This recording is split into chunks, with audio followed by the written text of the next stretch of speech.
Magandang araw po mga kapraps. Dito ako ngayon sa bayan ng Nagcarlan, Laguna. Meron akong i-offer sa inyo na property. Ito po mga kapraps. Isang property na kumikita na po kasi may mga apartment po yan. Ito yung frontage. Yan, ito po may mga bahayan po dyan na sakop nitong barangay na kinaroroonan ng property. May mga kapitbahay na rin po tayo dito mga kapraps. Ang direksyon na to papunta po yun sa town proper. Nasa 5 minutes travel time lang po. Nasa town proper na tayo ng Nagcarlan. So, meron din po itong mga pinapaupahan na parking mga kapraps. 15 na parking at magiging 15 din po ang apartment nito. So meron din ditong inuupahan na ito mga kapraps na sa unahan. Tapos yung iba po ay ongoing pa lang po ang paggawa. Meron tayong malaking gate para kasya po ang sasakyan sa loob. Okay, ako nga po pala si Buds, ang inyong laging kasama para sa virtual viewing sa mga property na i-offer namin. Okay, pasok po tayo. Yan, ito lang po yung loob ng property mga kapraps. Ito yung may umuupa na. Kasi ito yung ongoing pa ng ginagawa.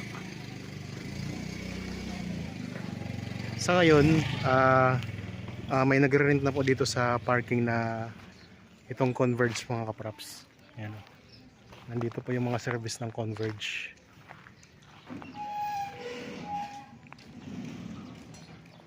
Yan, may malawak po dito na space.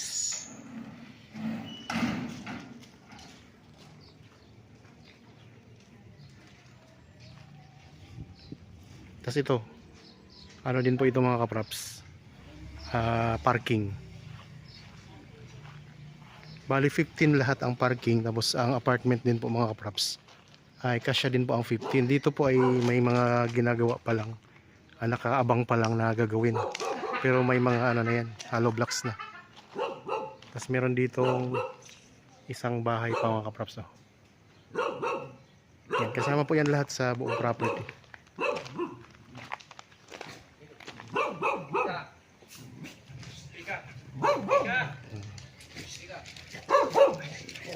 Dito sa area na to may malawak pa po mga props na space. Tapos meron tayo ditong lababo, pwedeng gawing kusina to dito. Nandito tayo sa may bandang likuran ng property ngayon. Palibot na po to ng bakod mga kaprops ha. Yan, dito may malaking space pa tayo. So kasama po yun sa property.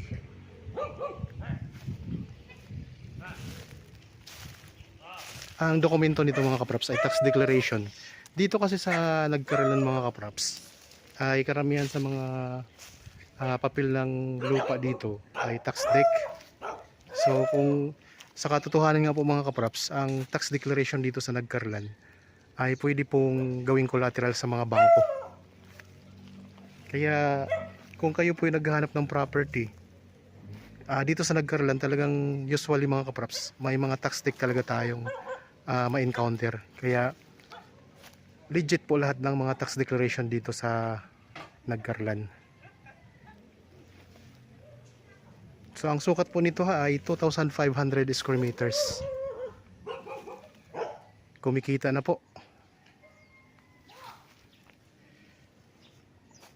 Yan, pwedeng ito nakaabang na po mga kaprops, oh.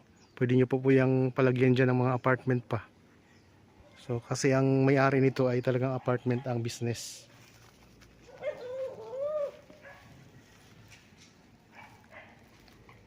Okay, ikot po tayo. Siyempre meron na ditong linya ng kuryente at saka tubig.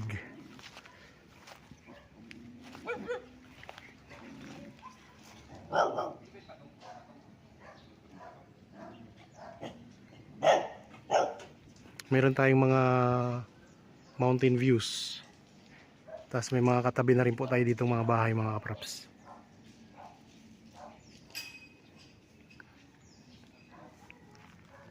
Tapos mamaya ipakita ko rin po yung drone shot nitong property para may idea po kayo sa mga katabi ninyo dito.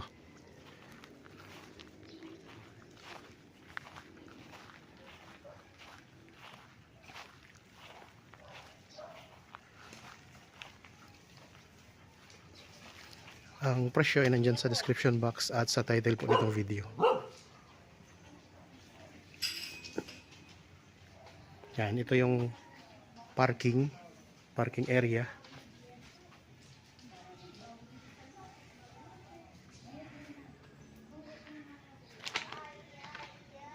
Tapos yung ano mga kapraps, yung lupa ay nilalagyan na nila ng mga graba para walang putik. Tapos may mga tanim na rin po na Carabao grass. May pathway din po sila mga kapraps para di tayo mapuputikan. Papunta doon sa gate yan. Sa gitna ito yung isa pang parking. Ayan. So ulitin ko po. 50 na sasakyan ang kasya dito. At ang upa dito mga kapraps ay 1,200 per month kada isang sasakyan. Tapos itong apartment, bawat isang unit mga kapraps, ang pagpapaupa dito ng may-ari ay 6,000 per month.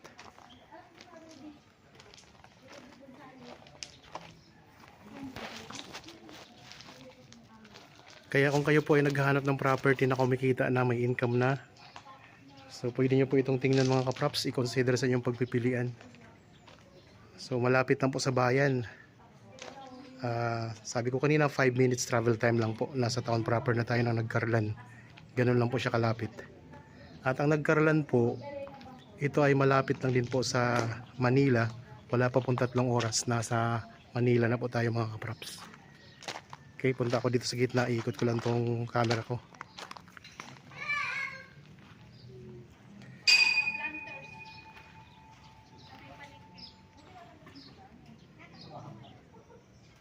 May puno ng sampalok sa labas. Hindi po yun sakop ng property ang sampalok.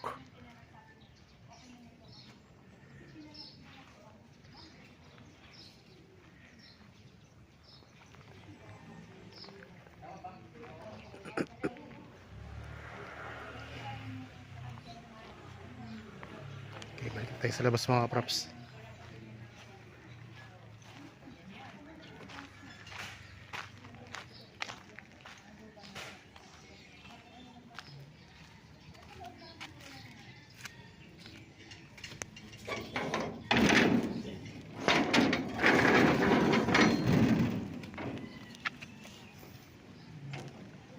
Yan, dito na tayo ulit sa kalsada.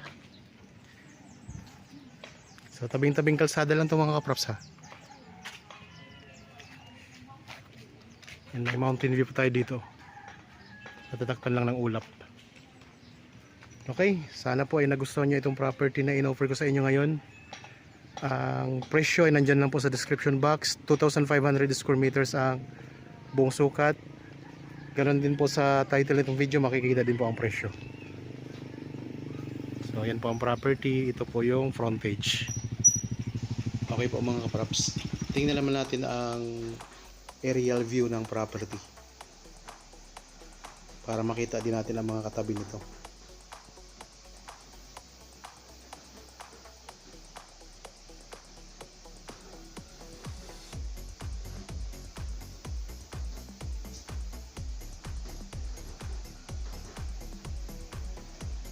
Yan, mismong katabi ng kalsada at napakalapit lang po sa town proper. Income generating ito mga kaprops ha. May mga nagre-rent na po ng parking at saka may isang unit na po ng apartment na may nag-aarkila na. Ayan po yung may mga kulay green na bubong. Yan po mismo ang property. At dito matatanaw din natin yung mga nakaabang na pwede po pong ituloy sa pagpagawa ng mga apartment din. Ayan mga kaprops oh. Yan, itaas pa natin para kitang kita natin ang korte. Bali ang korte ng property mga kaprops ay hugis letrang L. Ayan po. Ayan mga katabi natin yung may mga kulay pula na bubong katabi ng property. Tapos ito yung barangay mga kaprops, kabuuan ng barangay na nakakasakop.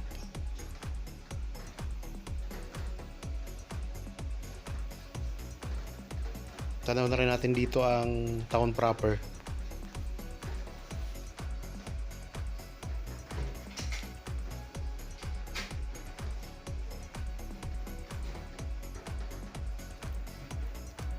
Yan, dito po ang town proper mga kaprops. Yung maraming bahay na to.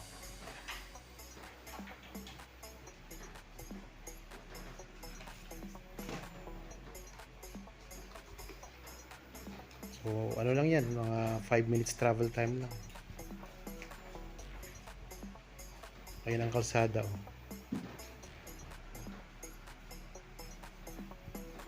Yan yung palibot natin. Yan mga katabing barangay. At ito yung property mga kaprops.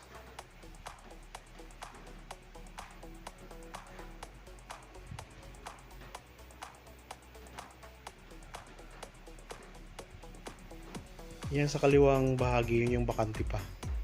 So pwede pa po yung patayuan uli ng apartment.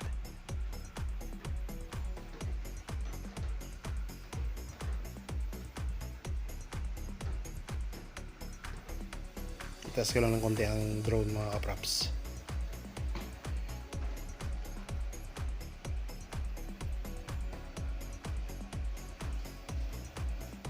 Yan, dito sa may likod na part ng property, may katabing farmland din mga kaprops. Tapos bawat gilid may mga bahay na po.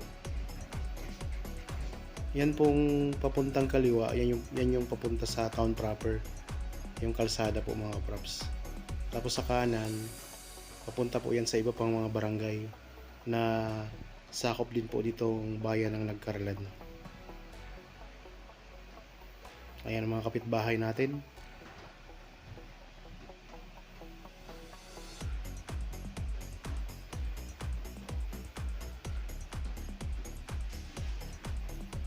Yan, pinakita ko mga kaprops ang inyong mga katabi.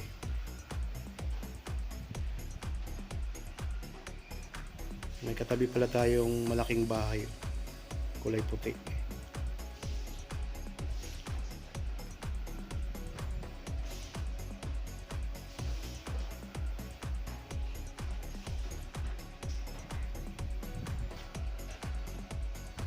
Okay mga kaprops, ayos na. Nakipakita ko na sa inyo ang aerial view ng property na to. Ito yung 2,500 square meters na may mga apartment na.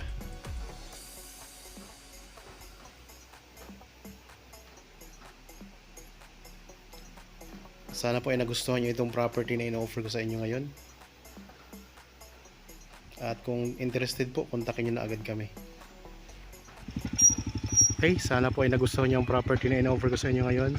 Para po sa bago pa lang sa aking channel at napadaan lang dito sa aking channel, huwag nyo pong kalimutang mag-subscribe at pindutin na rin po ang notification bell para lagi kayong updated sa mga bagong property na i-offer namin.